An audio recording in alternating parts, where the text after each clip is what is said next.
আমি শ্যামল কুমার মিত্র, সভাপতি, confederation of state government employees. প্রিয় কর্মরত এবং অবসরপ্রাপ্ত রাজ্য সরকারি কর্মচারী, বোর্ড, কর্পোরেশন, পঞ্চায়েত, পৌরসভা এবং বিভিন্ন আন্ডারটেকিংসের কর্মচারী এবং শিক্ষক শিক্ষাকর্মী বন্ধুরা, আজকে একটা বিশেষ পরিস্থিতিতে আপনাদের কাছে এই ভিডিও বার্তা নিয়ে এসেছি। প্রথমেই একটা অনুরোধ থাকবে, দয়া করে ভিডিওটা পুরো শুনবেন। একটা কথা অত্যন্ত স্পষ্টভাবে আমাদের বোঝা দরকার, ট্রেড ইউনিয়ন আন্দোলনের অভিমুখ, শ্রমিক কর্মচারীদের প্রত্যাশা তার উপর নির্ভর করে না, নির্ভর করে শ্রমিক কর্মচারীরা এই প্রত্যাশা পূরণে কতটা উদ্যোগী হচ্ছেন, বিভিন্ন আন্দোলনে কতটা সক্রিয় অংশগ্রহণ করছেন, সরকার বা মালিককে ঐক্যবদ্ধ কর্মী পক্ষ হিসেবে বাধ্য করতে পারছেন কিনা তাদের ন্যায্য দাবি পূরণে, তার উপরে।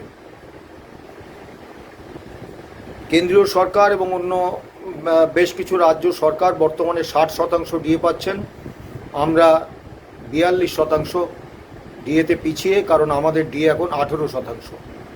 গত 5ই ফেব্রুয়ারি বাজেট পেশের দিন বিধানসভায় বাজেট পুস্তিকায় লিখিতভাবে রাজ্য সরকার বলেছিলেন 1 এপ্রিল 2026 থেকে অতিরিক্ত 4% ডিএ এবং ডিয়ারনেস রিলিফ আমরা পাব।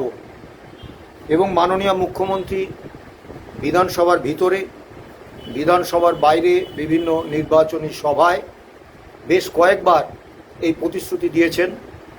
কিন্তু আজকে কর্মরত এবং অবসরপ্রাপ্ত কর্মচারীরা নিশ্চয়ই বুঝতে পারছেন যে 1 এপ্রিল থেকে এই 4% ডিএ আপনারা পাচ্ছেন না, সরকার দিতে পারছে না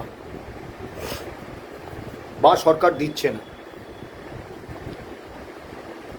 এবারে আসুন, গত 5ই ফেব্রুয়ারি confederation of state government employees and others versus state of West Bengal and others, অর্থাৎ ডিএ মামলার যে ঐতিহাসিক রায় বেরিয়েছে, সেই রায়ের জন্য আমরা অকুণ্ঠ চিত্তে মহামান্য সুপ্রিম কোর্টের প্রশংসা করেছি এবং এই কথা আমরা অস্বীকার করতে পারি না। অনারেবল জাস্টিস সঞ্জয় কারোল এবং অনারেবল জাস্টিস পি.কে. মিশ্রের বেঞ্চ যে অস্বাভাবিক তৎপরতায় 4, 5, 6 এবং 7ই আগস্ট 2025 পরপর ধারাবাহিকভাবে অন্য সমস্ত মামলা সরিয়ে রেখে এই মামলার শুনানি করেছেন, তারপরেও শুনানি করেছেন এবং যে ঐতিহাসিক রায় দিয়েছেন, সারা ভারতবর্ষে মহার্ঘ ভাতার প্রশ্নে এরকম সময়ভিত্তিক একটি রায় কার্যত বিরল।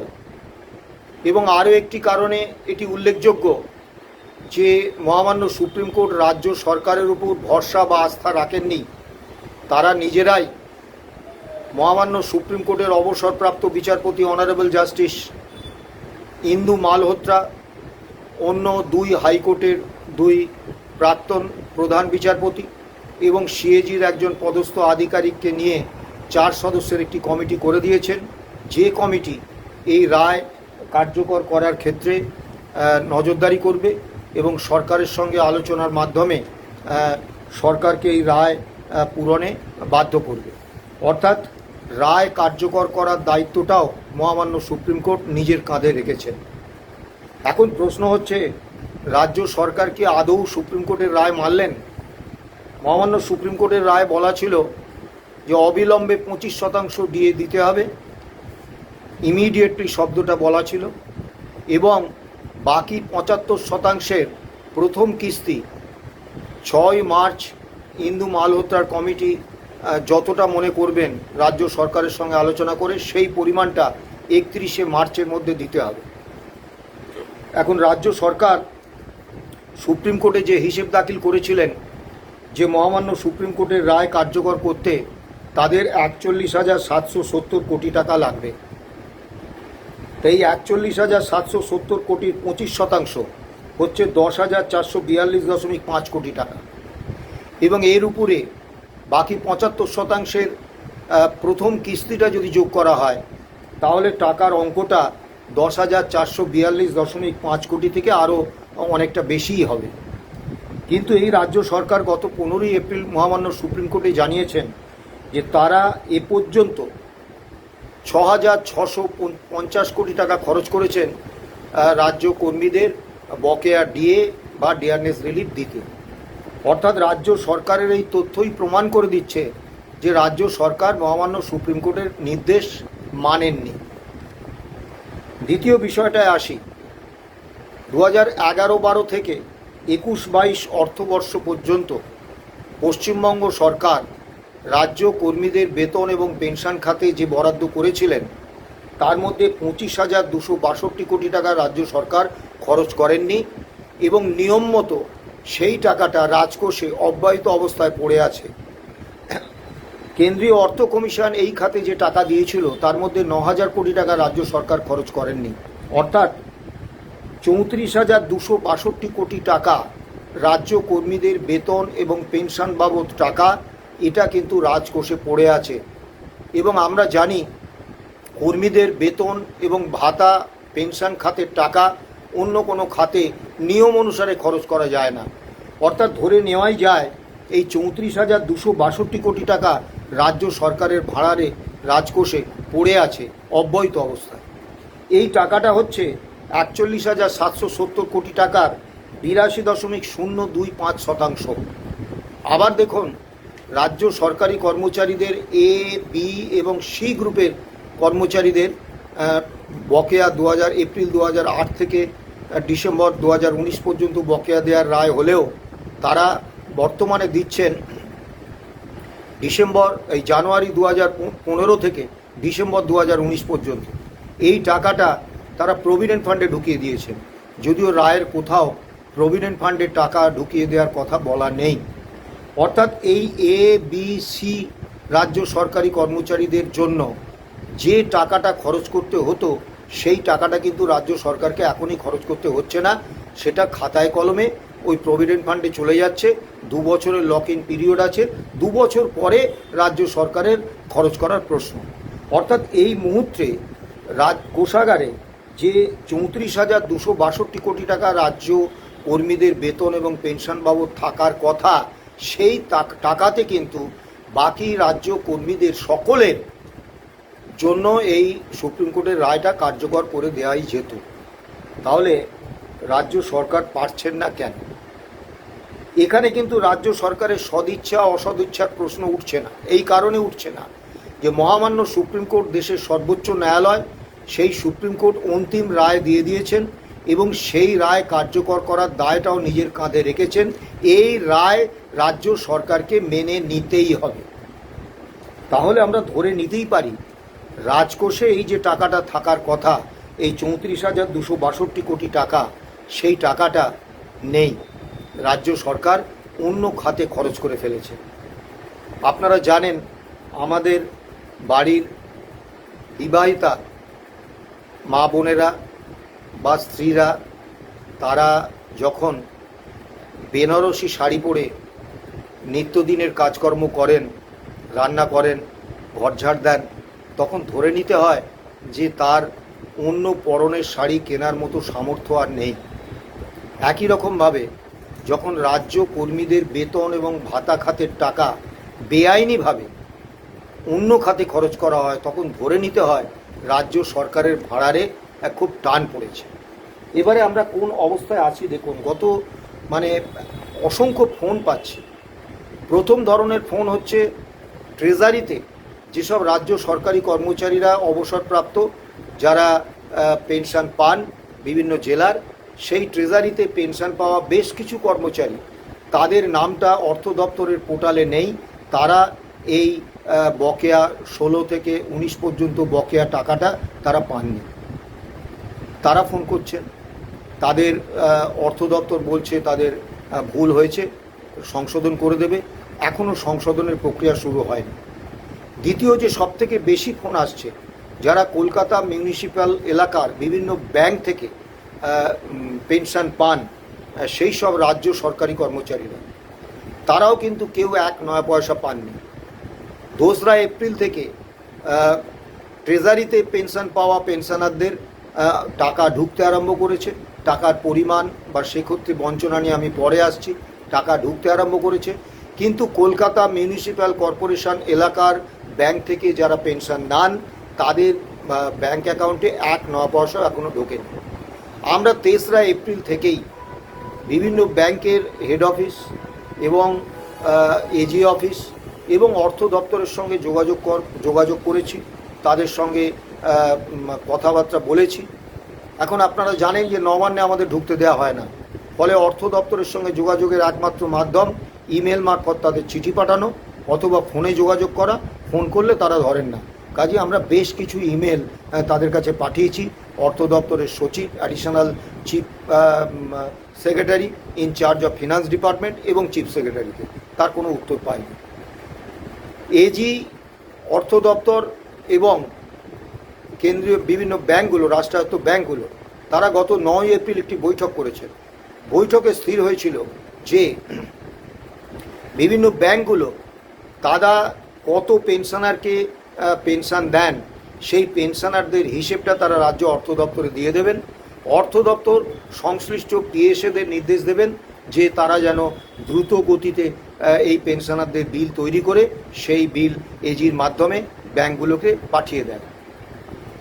তা খুব অবাক লাগছে যে রাজ্য সরকারের পেনশনার তাদের সংখ্যা কত সংখ্যায় পেনশনার কলকাতার ব্যাংকগুলো থেকে পেনশন নেন, এই হিসেবটা নাকি অর্থ দপ্তরে নেই রাজ্য সরকারের। এটা কতদূর বিশ্বাসযোগ্য আপনারাই বিচার করবেন। কিন্তু আজ পর্যন্ত এই 3 পক্ষের সহমতের ভিত্তিতে ব্যাংকগুলো হিসেব পাঠাবে এবং সেই হিসেব অনুসারে পিএসএ বিল তৈরি করবেন, সেই অনুসারে ব্যাংকগুলোকে পেমেন্ট অর্ডার দেবেন। এই প্রক্রিয়াটা কিন্তু হয়নি। আমরা অত্যন্ত স্পষ্টভাবে বলছি, রাজ্য অর্থ দপ্তর এই টাকাটা দেওয়ার মতো জায়গাতে নেই। সে কারণে তারা কোনোভাবে কলকাতা মিউনিসিপ্যাল কর্পোরেশন এলাকার যে পেনশনার তাদের এই টাকাটা দিতে চাইছেন না, যে কারণেই এই সামান্য কাজটা আজ পর্যন্ত হয়ে ওঠেনি এবং ভোটের আগে হবে এরকম কোনো নিশ্চয়তা আমরা পাইনি।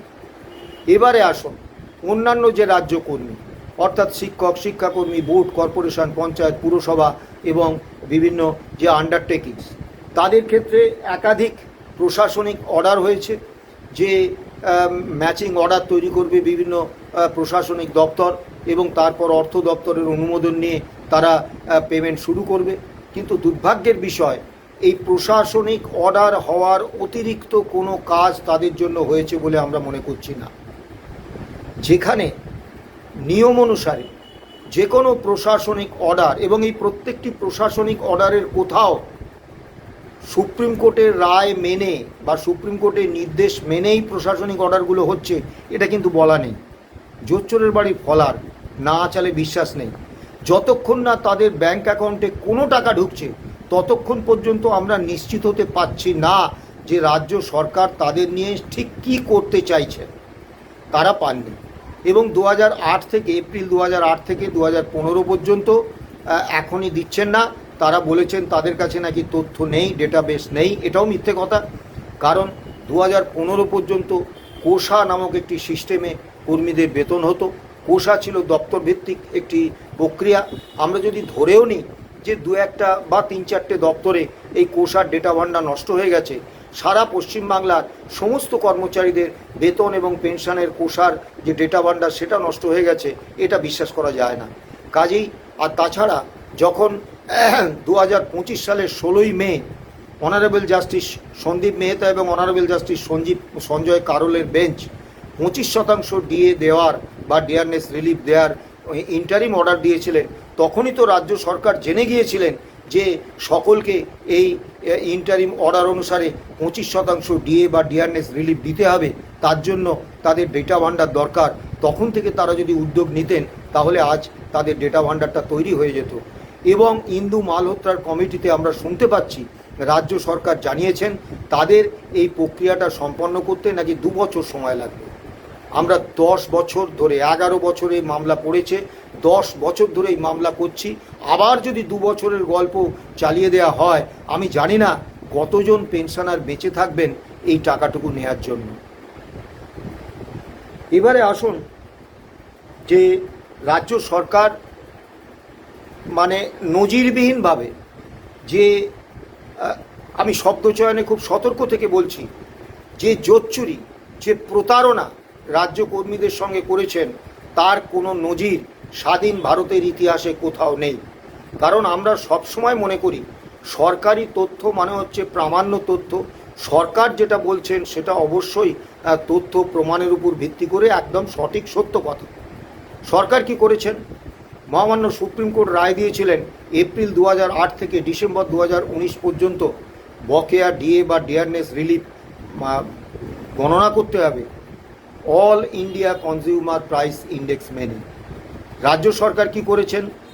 তারা বলছেন তারা নাকি 2011 সাল থেকে তাদের কাছে একটা আলাদা কনজিউমার প্রাইস ইন্ডেক্স আছে রাজ্যভিত্তিক, সেই অনুসারে তারা নাকি হিসেব করেছেন। এই বক্তব্যটা 100% মিথ্যে। তার কারণ স্যাট, হাইকোর্ট এবং মহামান্য সুপ্রিম কোর্টে মাননীয় বিচারপতিরা বারবার রাজ্য সরকারের আইনজীবীদের বলেছিলেন যে আপনারা বলছেন all India consumer price index আপনারা মানবেন না, তাহলে আপনারা কিসের ভিত্তিতে ডিএটা দিচ্ছেন? তো সেই ভিত্তিটা আপনাদের যদি আলাদা কোনো প্রাইস ইন্ডেক্স থেকে থাকে সেটা আমাদের জানান, দেখান। তাদের আইনজীবীরা কিন্তু কোনো আদালতে, স্যাট বলুন, হাইকোর্ট বলুন, সুপ্রিম কোর্ট বলুন, কোথাও এটা দেখাতে পারেননি। সবথেকে বড় কথা, তারা দিল্লি এবং চেন্নাইয়ে কিন্তু আমাদের পশ্চিমবাংলার রাজ্য সরকারি কর্মচারী যারা সেখানে কাজ করেন তাদের কিন্তু বেতন পেনশনটা দেন, ডিএটা দেন এই কিন্তু all India consumer price index মেনেই। ষষ্ঠ বেতন কমিশন যে গঠন করেছেন এটাও কিন্তু গঠিত হয়েছে ওই অল ইন্ডিয়া কনজিউমার প্রাইস ইন্ডেক্সের উপর দাঁড়িয়ে 1982 = 100 পয়েন্টের উপর ধরে 1/4/2006 536 পয়েন্ট হিসেব করে তার উপরে কিন্তু ষষ্ঠ বেতন কমিশন তৈরি করেছিলেন রাজ্য সরকার। তাহলে আজকে কিসের ভিত্তিতে তারা একটা আলাদা সিপিআই বা consumer price index state based আছে বলে তারা দাবি করছে? শুধু তাই নয়, তারা ভিত্তিটাকে বদলে দিয়েছেন, সবাই জানে। এবং পঞ্চম রাজ্য বেতন কমিশন যার সুপারিশের ভিত্তিতে রোপা 2009 তৈরি হয়েছিল, সেই রোপা 2009 এবং পঞ্চম রাজ্য বেতন কমিশন অত্যন্ত সুনির্দিষ্টভাবে তৈরি হয়েছিল 1982 সাল = 100 পয়েন্ট ধরে 1/4/2006 536 পয়েন্ট এআইসিপিআইয়ের উপরে। সেটাকে রাজ্য সরকার একটা কল্পিত এআইসিপিআই নিয়ে এসছেন, বলছেন 605। ফলে যে স্বল্প সংখ্যক কর্মচারীরা, অর্থাৎ রাজ্য সরকারি কর্মচারীদের গ্রুপ ডি কর্মচারীরা এবং পেনশনাররা, যে পেনশনাররা স্বল্প পেয়েছেন এখনো পর্যন্ত, তাদের ক্ষেত্রে যে হিসেবটা রাজ্য সরকার করেছেন তাতে 16 থেকে 19 পর্যন্ত যা প্রাপ্য হয় all India consumer price index মেনে 1980 = 100 পয়েন্ট ধরে 536 পয়েন্টের উপর দাঁড়িয়ে তার থেকে মানে অন্তত 57% কম দিয়েছেন। অর্থাৎ 43% টাকা দিয়ে রাজ্য সরকার দাবি করছেন তারা 100% দিয়ে দিয়েছেন। এখন গত 15 তারিখে মহামান্য সুপ্রিম কোর্টে এই মামলার শুনানি ছিল, রাজ্য সরকারের কমপ্লায়েন্স রিপোর্ট দেওয়ার কথা ছিল।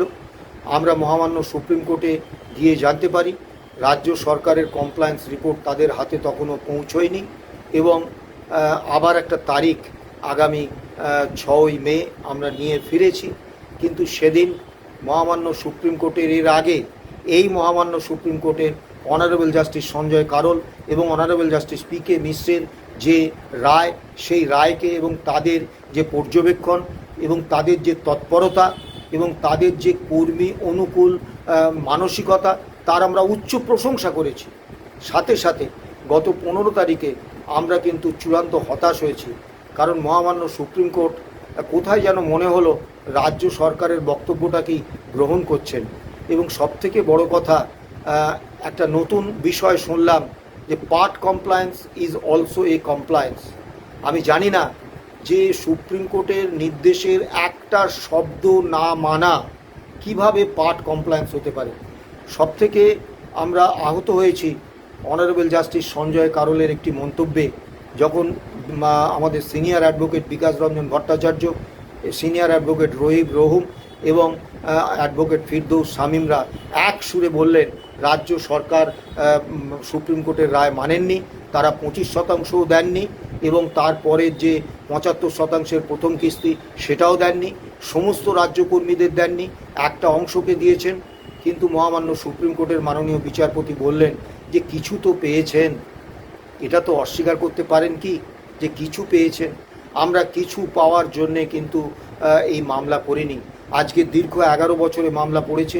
10 বছর ধরে এই ফ্যাসিস্ট কর্মী বিদ্বেষী একটা ভয়ঙ্কর সরকারের রাজরোষ, রাজ প্রলোভন উপেক্ষা করে, শত প্রতিবন্ধকতা উপেক্ষা করে আমরা যেই মামলা চালিয়ে গেছি সেটা কিন্তু কিছু পাওয়ার জন্য নয়, রাজ্য কর্মীদের all India consumer price index মেনে ডিএর অধিকারটাকে প্রতিষ্ঠা করার জন্য। এবং মহামান্য সুপ্রিম কোর্ট তার রায়ে নিজেরাই বলেছেন DA is a legally enforceable right of the employees, এবং দ্বিতীয় বলেছেন ডিএ বা ডিয়ারনেস রিলিফ গণনার এক এবং একমাত্র সূচক হচ্ছে ওই লেবার ব্যুরো সিমলার গভর্নমেন্ট অফ ইন্ডিয়ার official all India consumer price index. আমি জানি না 6 তারিখের শুনানিতে কি হবে, আমরা অপেক্ষা করে আছি। ইন্দু মালহোত্রার কমিটি রাজ্য সরকারের সঙ্গে আলোচনা করেছেন, কিন্তু তারা আমাদের সঙ্গে এ পর্যন্ত কোনো আলোচনা করেননি, যার ফলে আমরা আমাদের বক্তব্যটা মাননীয় ইন্দু মালহোত্রার কমিটির কাছে পৌঁছে দিতে পারিনি। জানি না আগামী দিনে পৌঁছে দিতে পারবো কি না। এবার আরও একটি বিষয় যে মাননীয় ইন্দু মালহোত্রার কমিটি তারা রাজ্য সরকারকে বলেছিলেন যে কনফেডারেশন অফ স্টেট গভর্নমেন্ট এমপ্লয়িজকে সমস্ত সিদ্ধান্ত জানাতে হবে, কিন্তু রাজ্য সরকার আজ পর্যন্ত আমাদের কোনো সিদ্ধান্ত জানাননি। এই অবস্থায় দাঁড়িয়ে একটা ভয়ঙ্কর বিষয় আমি আপনাদের সামনে নিয়ে আসতে চাইব। কম বেশি 12 লক্ষ রাজ্য কর্মী এই ডিএ মামলার রায়ে উপকৃত হবে। তাদের প্রতি পরিবারে যদি 4জন করে সদস্য ধরি, তাহলে 48 লক্ষ মানুষ এই ডিএ রায়ের দ্বারা প্রত্যক্ষভাবে প্রভাবিত হবে।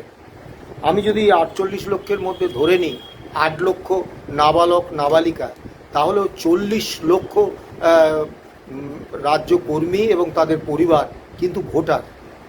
যেখানে নির্বাচন আসন্ন সেখানে এই 40 লক্ষ ভোটারের সম্পূর্ণ অনাস্থা বা সম্পূর্ণ বিরোধিতা একটা শাসক দল আহ্বান করছেন, এটা কিন্তু আমাদের কাছে খুব অদ্ভুত লাগছে। যেখানে নির্বাচনী লড়াইটা একেবারে মানে চূড়ান্ত পর্যায়ে, এপক্ষ কে ক্ষমতায় আসবে নির্বাচনী পর্যবেক্ষকরাও নিশ্চিত করে বলতে পারছেন না, একদম কড়ায় গন্ডায় লড়াই হচ্ছে। সেখানে এই 40 লক্ষ ভোটারের ভোটটা শাসক দলের কাছে একেবারে গুরুত্বহীন হয়ে গেল কেন? আমি আপনাদের কয়েকটা তথ্য দিই। 2011-12 অর্থবর্ষে, অর্থাৎ 2010-11 অর্থবর্ষে, অর্থাৎ যখন বাম সরকার ক্ষমতায় ছিলেন, রাজ্য সরকারের উপর ঋণ ছিল 1,92,000 কোটি টাকা। অর্থাৎ 34 বছরে তৎকালীন বাম সরকার বছরে গড়ে 5,647 কোটি টাকা হারে ঋণ নিয়েছিলেন। 2025-26 অর্থবর্ষে বাজেট বিবৃতি অনুযায়ী এই ঋণের পরিমাণটা 7,71,670 কোটি টাকা। অর্থাৎ 14 বছরে এই তৃণমূল সরকার 5,79,670 কোটি টাকা ঋণ নিয়েছেন, মানে বছরে গড়ে 41,405 কোটি টাকা। বাম সরকার গড়ে বছরে ঋণ নিয়েছিলেন 5,647 কোটি টাকা, তৃণমূল সরকার ঋণ নিয়েছেন বছরে গড়ে 41,405 কোটি টাকা, এবং ঋণটা দাঁড় করিয়ে দিয়েছেন 7,71,670 কোটি টাকা। ঋণ নেওয়াটা কি অপরাধ? না, ঋণ নেওয়া তো অপরাধ নয়। যদি সেই ঋণের টাকাটা উৎপাদক খাতে অর্থাৎ প্রোডাক্টিভ সেক্টরে রাজ্য সরকার ব্যয় করেন, তাহলে কর্মসংস্থানের সুযোগ সৃষ্টি হয়, নতুন নতুন শিল্প কলকারখানা পরিকাঠামো গড়ে ওঠে, এবং রাজকোষে প্রভূত অর্থ আসে। তার ফলে তারা আবার পরিকাঠামো, কলকারখানা নির্মাণ বা বিভিন্ন উৎপাদন খাতে বিনিয়োগের জন্য পুরনো ঋণ শোধ করে নতুন আরও বড় অঙ্কের ঋণ নিতে পারেন এবং এইভাবে রাজ্য সমৃদ্ধির পথে এগিয়ে যায়। কিন্তু দুর্ভাগ্যের বিষয়, পশ্চিমবঙ্গ সরকার এই যে 14 বছরে 5,79,670 কোটি টাকার ঋণ নিয়েছেন বেপরোয়া গতিতে, সেই ঋণের সিংহভাগ টাকা খরচ করেছেন অনুৎপাদক খাতে, অর্থাৎ আনপ্রোডাক্টিভ সেক্টরে, যে সেক্টরে বিনিয়োগ করলে তার কোনো রিটার্ন আসে না এবং রাজকোষে কোনো অর্থ আসে না এবং ঋণ শোধ করার সক্ষমতা রাজ্য সরকারের জন্মায় না। রাজ্য ক্রমশ ঋণের একটা দুষ্ট চক্রে জড়িয়ে পড়ে, অর্থাৎ পুরনো ঋণের সুদ শোধ করার জন্য আবার নতুন করে ঋণ নেয়।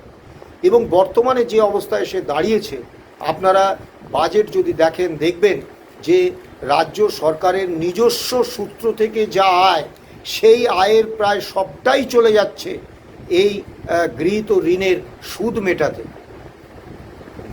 আসল এবং অন্যান্য যে প্রশাসনিক এবং উন্নয়নের কাজ, এগুলো করার জন্য রাজ্য সরকারকে নির্ভর করতে হচ্ছে নতুন করে ঋণ গ্রহণ এবং কেন্দ্রীয় সরকারের অনুদান এবং বরাদ্দের উপরে। এরকম ঋণ এবং কেন্দ্রীয় সরকারের উপর নির্ভর করে কোনো রাজ্য চলছে ভারতবর্ষে, এর কোনো উদাহরণ নেই। পরিস্থিতিটা এত ভয়ঙ্কর যে রাজ্য সরকার প্রতি বছর ক্রমশই বেশি হারে ঋণ নিচ্ছেন। আপনারা তো ভাবছেন আপনাদের 42% ডিএ বকেয়া, রাজ্য সরকার আপনাদের ডিএ চুরি করছে, আপনাদের বঞ্চিত করছে, আপনাদের সপরিবারে আপনাদের পেটের অধিকারটাকে ছিনিয়ে নিচ্ছে। না, আপনাদের নয়, রাজ্য সরকার শিশুদেরও ছাড়ে না। মিড ডে মিলে প্রাথমিকে বরাদ্দ হচ্ছে পড়ুয়া পিছু 6 টাকা 78 পয়সা, উচ্চ প্রাথমিকে 10 টাকা 17 পয়সা।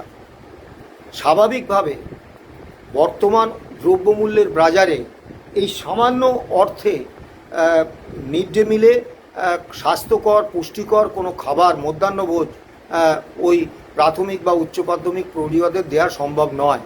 আপনারা জানলে অবাক হবেন, 2023-24 থেকে 25-26 অর্থবর্ষ পর্যন্ত রাজ্য সরকার মিড ডে মিল খাতে বরাদ্দ করেছেন 6,349 কোটি 42 লক্ষ টাকা, আর খরচ করেছেন 1,077 কোটি 1 লক্ষ টাকা।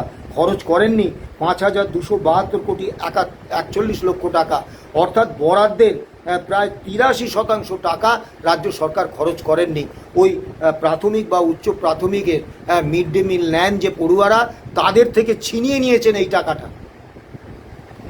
এবং এই টাকাটাও কিন্তু তারা খরচ করেছে অন্য খাতে।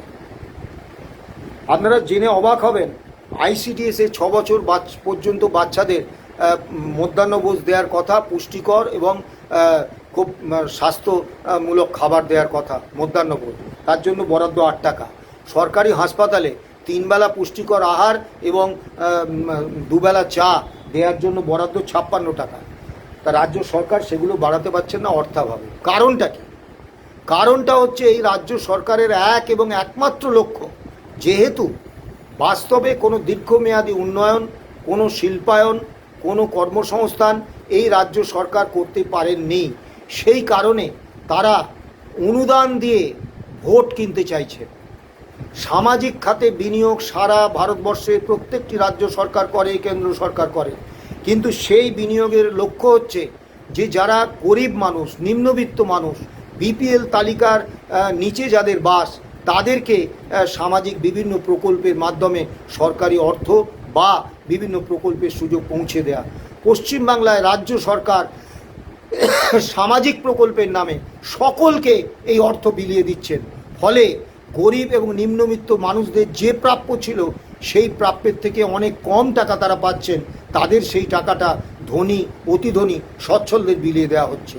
এইভাবে রাজকোষ লুট করছেন শুধু ভোট কেনার জন্যে, এবং পরিস্থিতিটাকে এমন জায়গায় নিয়ে গেছেন যে সরকার কার্যত দেউলিয়া। নির্বাচনের ঠিক আগে যুবসাথী প্রকল্প ঘোষণা করেছেন, 1 কোটিরও বেশি বেকারকে প্রতি মাসে 1,500 টাকা, লক্ষ্মীর ভাণ্ডারে বরাদ্দ বাড়িয়েছেন, সামাজিক খাতে বিনিয়োগে আমাদের কোনো আপত্তি নেই, কিন্তু আমাদের আপত্তিটা হচ্ছে এই সামাজিক খাতে বিনিয়োগের নামে ধনী নির্ধন নির্বিশেষে সকলকে রাজকোষের অর্থ বিলোচ্ছেন, যেন নিজের জমিদারির টাকা বিলোচ্ছেন ভোট কেনার জন্যে, আর রাজ্য কর্মীরা একটা অসহায় অবস্থায় আছেন। বোম্বে হাইকোর্ট একটা রায় দিয়েছেন, অত্যন্ত গুরুত্বপূর্ণ রায়, যে যদি পেনশন দেওয়ার টাকা আপনাদের না থাকে তাহলে ল্যাডলিবহীন প্রকল্প বন্ধ করুন, পেনশনারদের টাকা আগে দিন। আমরা জানি না, শুধু রাজ্য কর্মীদের কাছে একটা কথাই বলবো যে আপনারা হতাশ হবেন না। 6 তারিখ মহামান্য সুপ্রিম কোর্টে মামলা আছে। আমরা চূড়ান্ত আশাবাদী সরকারের এই সমস্ত অনিচ্ছা, অশুভ প্রয়াস এবং কর্মী বিদ্বেষের এই চূড়ান্ত প্রদর্শনের পরেও আমরা মহামান্য সুপ্রিম কোর্ট থেকে একটা ন্যায় ছিনিয়ে আনতে পারবো। এই আস্থা, এই ভরসা, এই বিশ্বাস আমাদের আছে। আপনারা দীর্ঘ 11 বছর আমাদের উপর আস্থা ভরসা রেখেছেন, আবারও রাখুন। আশা করি আপনাদের হতাশ করব না। নমস্কার, ভালো থাকবেন, সুস্থ থাকবেন।